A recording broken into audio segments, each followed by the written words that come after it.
اس ظلم اور زیادتی کو اگر یہاں ہو رہا ہے تو ہم ایسے اللہ کو نہیں مانتے. تو ان کا ایسے اللہ کو نہیں ماننا ہی اور یہ لفظ کا کہنا ہی یہ ایکسیپٹ کر لیا انہوں نے اپنی زبان سے کہ اللہ ہے. اب اللہ صحیح کر رہا ہے یا غلط کر رہا ہے وہ ایک الگ پہلو ہے جو الگ ڈیبیٹ ہوگا. ڈز گاڈ ایگزسٹ انہوں نے ایکسیپٹ کر لیا اس بات پر کہ بھئی یہ ہو رہا ہے, اتنی سا تکلیفیں, اتنا یہ وہ اور ایسے اللہ کو ہم نہیں مانتے. تو نہیں ماننا الگ چیز ہے, ماننا الگ چیز ہے, لیکن ان کے نہ ماننا ہی نے ثابت کر دیا کہ وہ اللہ ہے جس کو وہ نہیں مانتے. ہمارے سینس آرگنز کی ایک لمیٹیشن ہے, لاجک کی بھی لمیٹیشن ہے.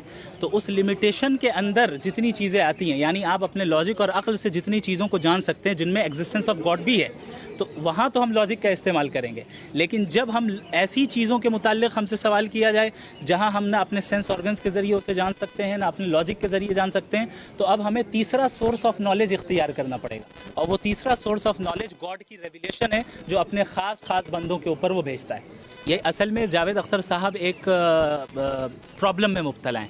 اس پرابلم کا نام ہے سائنٹزم.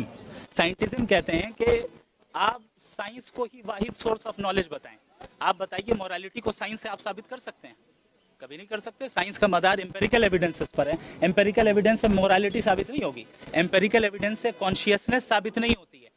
امپیریکل ایویڈنس سے لا آف کوزیلٹی ثابت نہیں ہوتا ہے. آپ کاز اینڈ ایفیکٹ کو تو دکھا سکتے ہیں لیکن ان دونوں کے درمیان جو ریلیشن ہے وہ خود میٹا فزیکل ہے.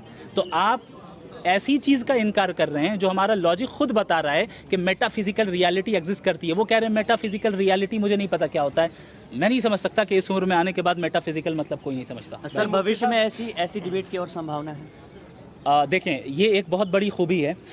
میں جاوید صاحب کو بھی اپریشیٹ کروں گا, ان کی ٹیم کو بھی, کہ ہمارے ملک کے کیسے حالات ہیں آپ جانتے ہیں. ان حالات میں پیار محبت کے ساتھ بیٹھ کر اکیڈمک انداز میں ڈسکشن کر لینا, میں سمجھتا ہوں یہ مائل سٹون ہے. یہ بہت بڑا کام ہوا ہے.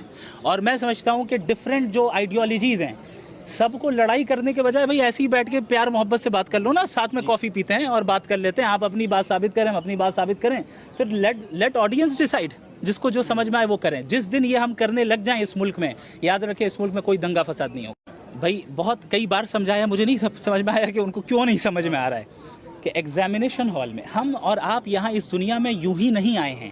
ہمارا ورلڈ ویو, تھیسٹک ورلڈ ویو یہی ہے.